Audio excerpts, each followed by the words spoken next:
Hello and welcome back to Simply Theology, a podcast by Widcombe Baptist Church for the Widcombe Baptist Church family.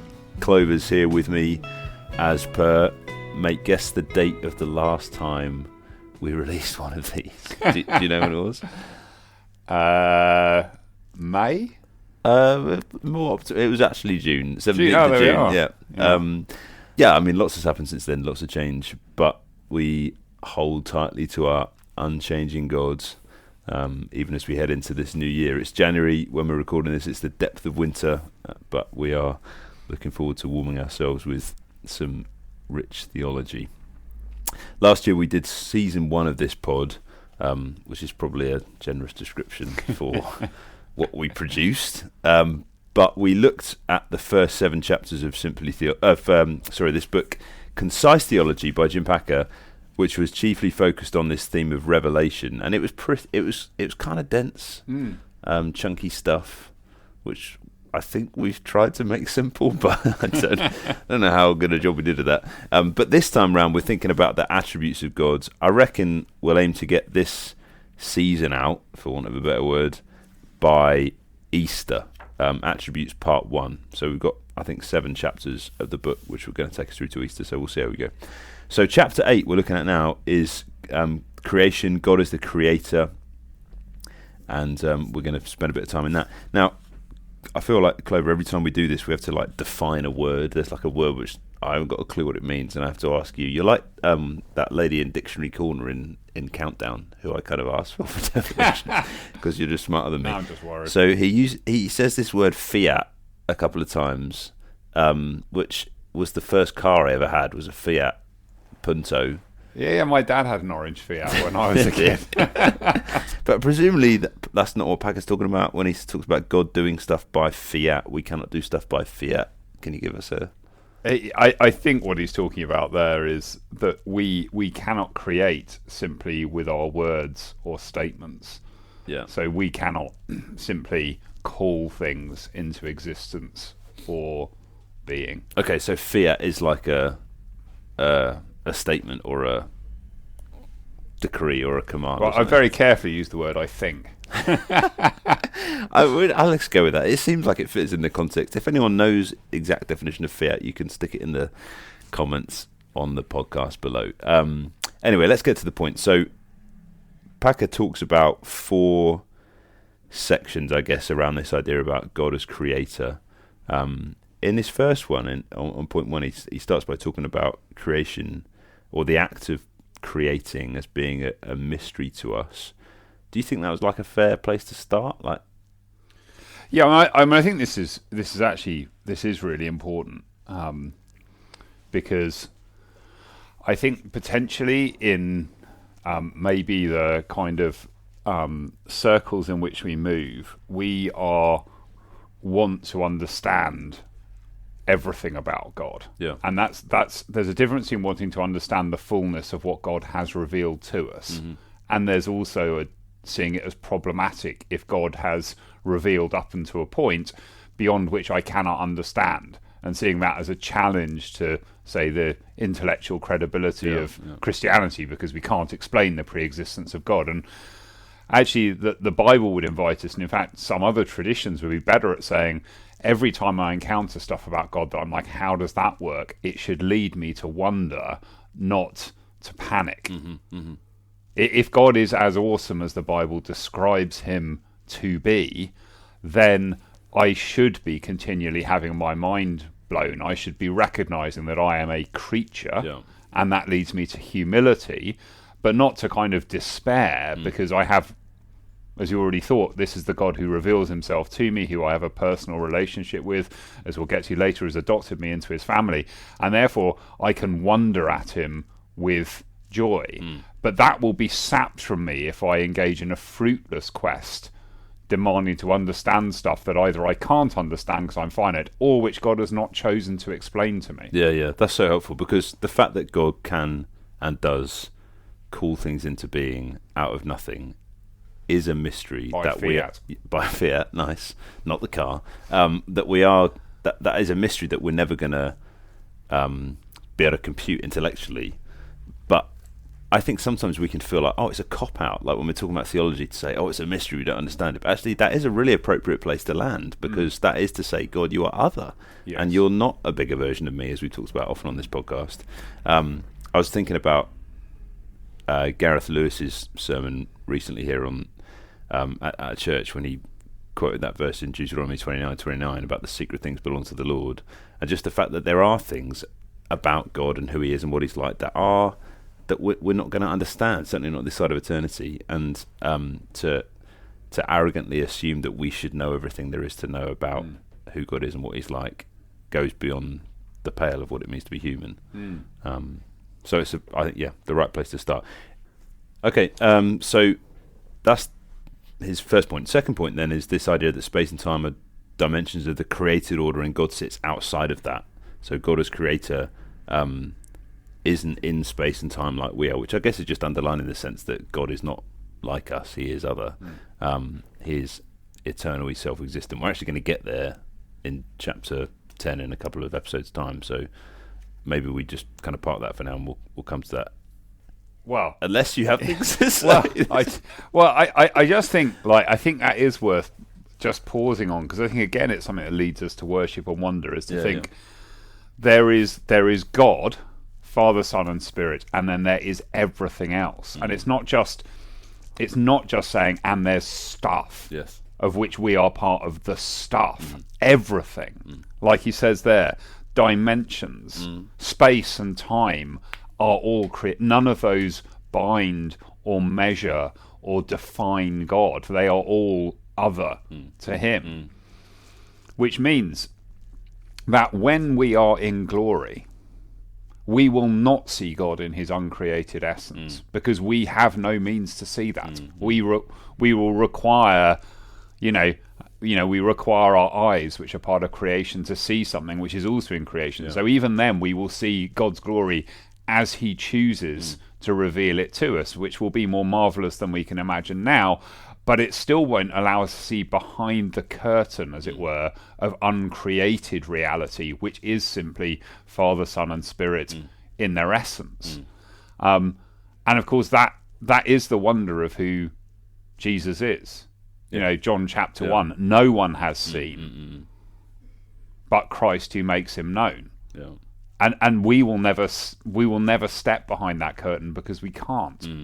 We always need that kind of accommodation to creation through which God reveals himself to us, which is why there will be an eternity of wonder, not an eternity of, now I kind of understand everything, I get it now, utterly, completely, and I have God mapped out in my brain in his infiniteness.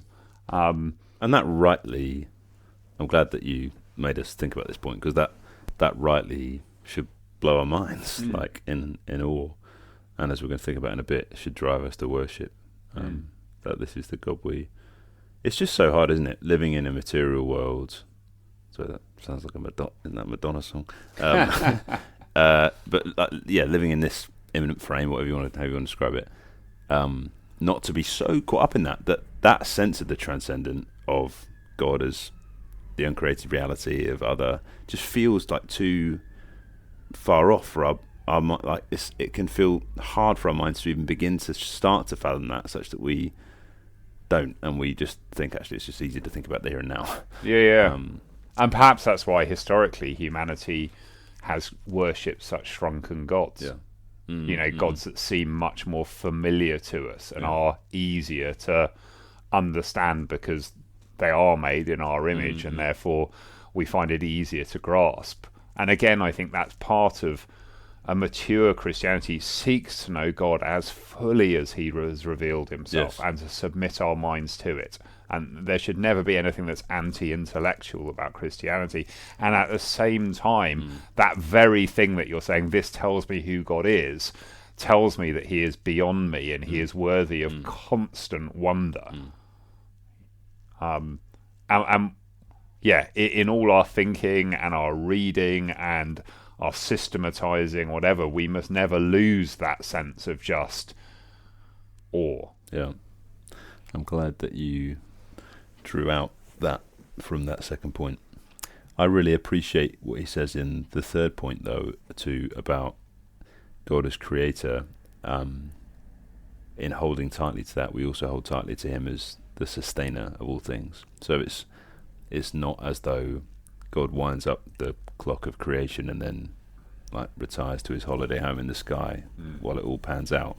And that actually, if the Godhead wasn't actively sustaining all things right now, all time and space, as you just spoke about, everything would cease to be.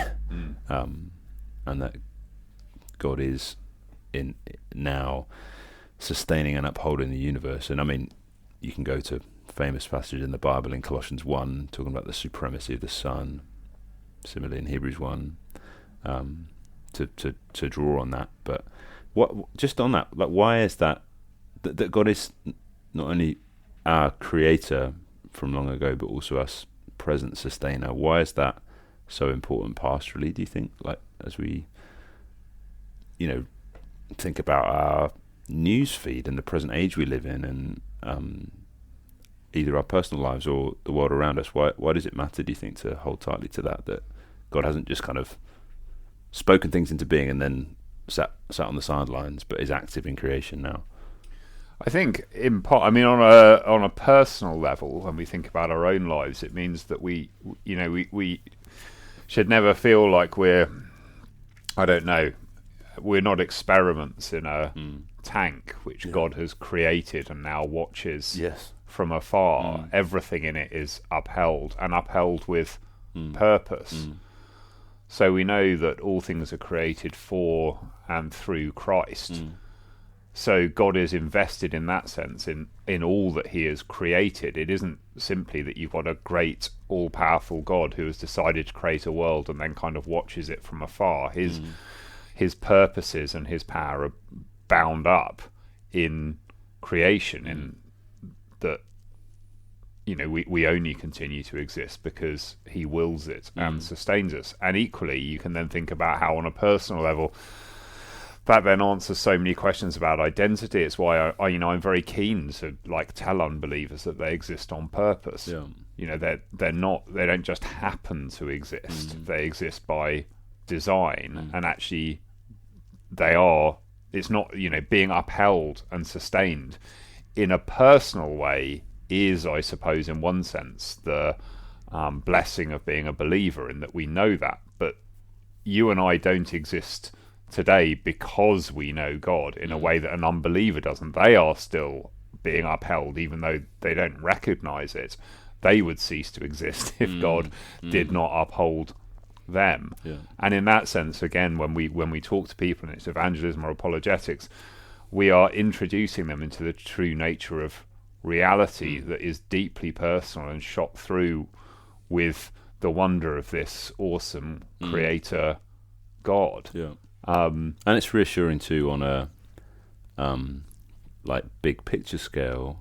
I mean, we're recording this at a time when things feel super volatile in our world, and there are these big guys, big players, who feel like they've got a lot of power and are doing a lot of stuff, some of which feels awful, and there's just it can feel like when we're caught up in that, that those are the guys who have control over whether this world will be sustained or whether this world will keep going, or all those big things can feel quite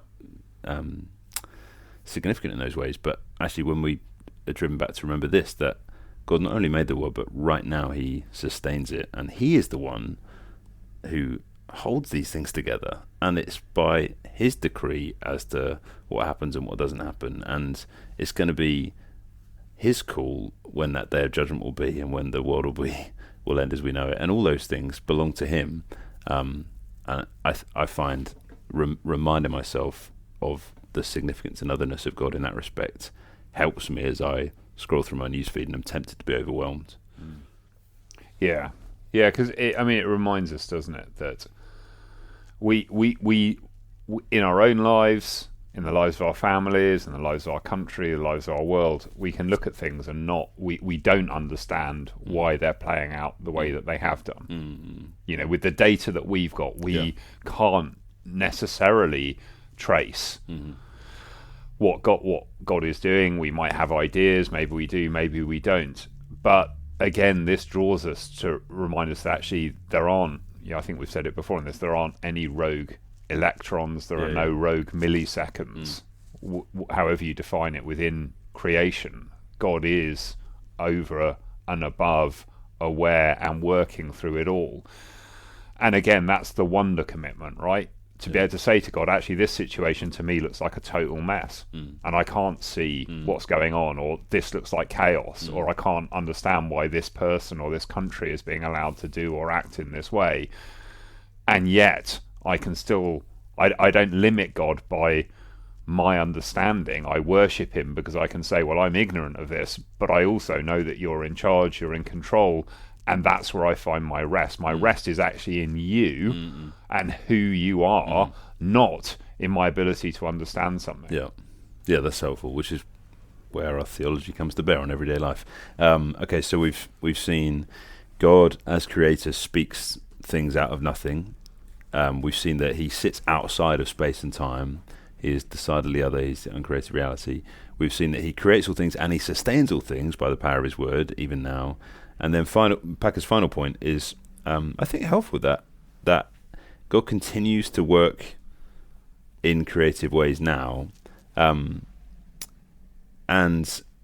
he talks about things like miracles of creative power, and particularly, I guess we want to draw on people becoming Christians, like the work of regeneration. Someone coming to faith is a creative miracle. People being brought from death to life.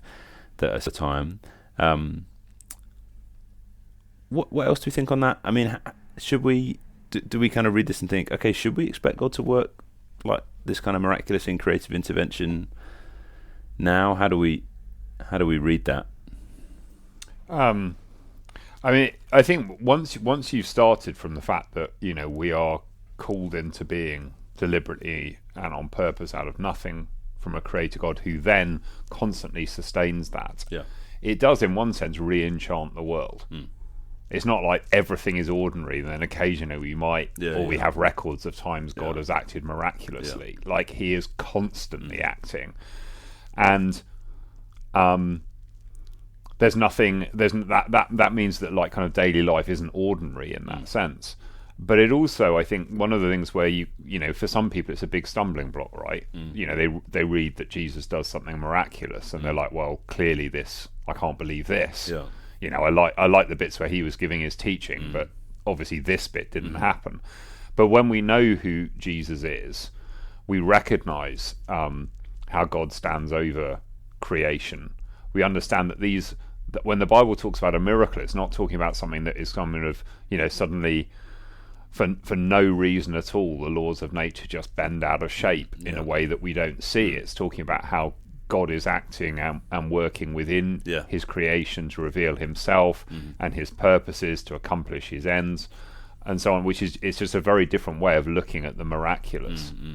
Because I completely understand why when people are looking at that without a God-centered frame, when they're looking at it from an atheistic point of view, of course they're going to go, well, that just wouldn't happen because it would need a cause, and we've examined the causes and we've limited them to this. Whereas we're saying actually there's a God who is above all these things. No, I agree with that. If you want to read more on this and maybe take it to the next level, I find James K. Smith's engagement with Charles Taylor's book A Secular Age really helpful with some of the stuff, the language you were using, Clover, about I can't remember, you used the word a moment ago, I can't remember what it was, but this idea of people being caught up in this kind of immanence and not allowing the transcendent to break in, and how we're stuck in this kind of secular environment, and yet occasionally we feel haunted by this sense of transcendence that's around us. Anyway, he's written an excellent little book on that called How Not to Be Secular, which is a good engagement with that, which is worth reading. I love Packer's little line on that, actually, just remembering that his world remains open to his creative power at every point, and just not therefore being surprised at God's continued work in creation. I guess maybe a good place to learn this is thinking about how do we respond to all this. So we want to try and do this as we engage in these chapters is not just leave this on the shelf with our kind of theological study, but actually bring it down to our heart and how does it affect our everyday lives. I was thinking about this, thinking actually for me, and not for me, but as God's word steers us to it, our understanding of God as creator is absolutely crucial to our understanding of the gospel, and as we seek to explain the gospel to people.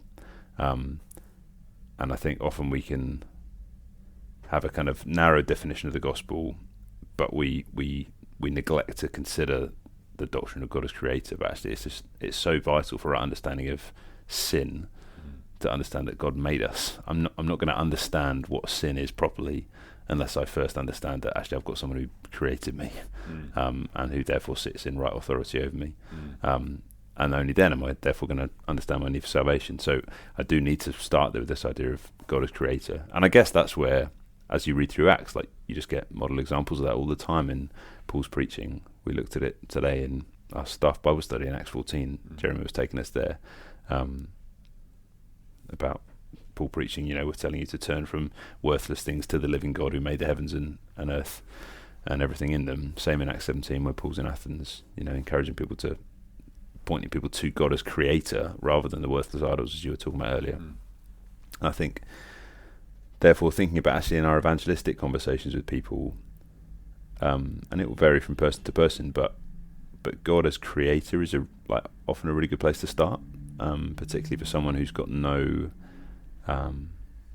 Christian framework, and perhaps they come from a more atheistic position or secular position.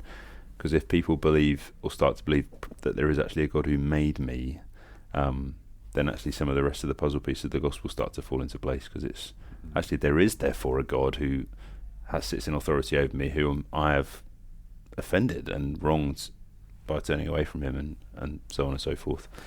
I don't know if you've seen that in your conversations with people, but and I think and we kind of touched a bit on it earlier, but it's that sense of wanting people to understand they weren't simply born, they were made.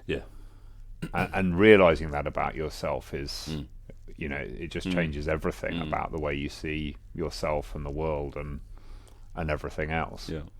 And you're right, without that understanding, people see God as someone they may or may not use or need, or maybe you're into that, maybe you're not, kind of thing, rather than actually understanding that your very existence, who you are, the way you are and everything, comes from the intentionality of a creator God.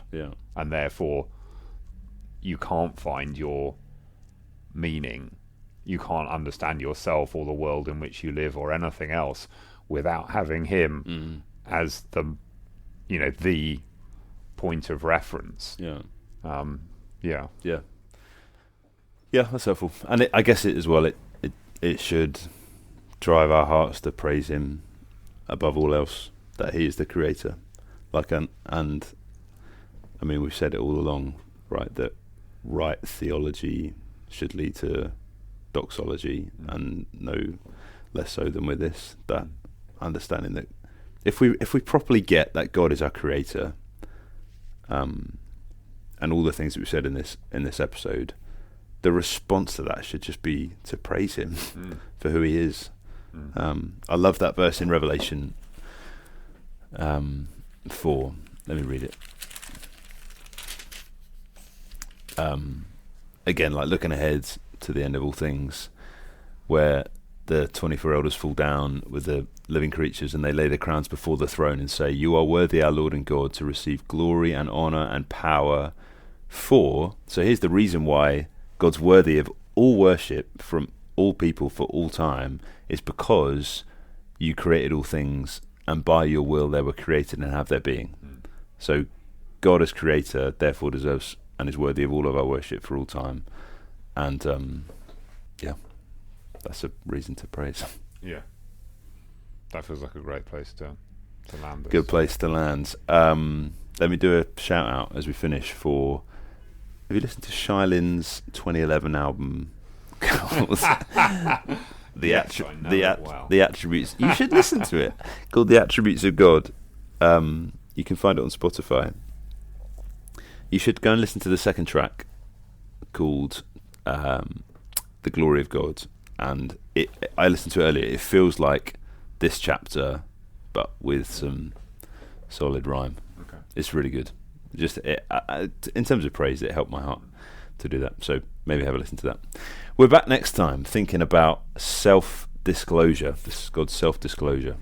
In the meantime, don't forget to subscribe by your normal podcast channels. And if you've got any questions about what we're talking about, then you can stick them in the comments where you listen to your podcast.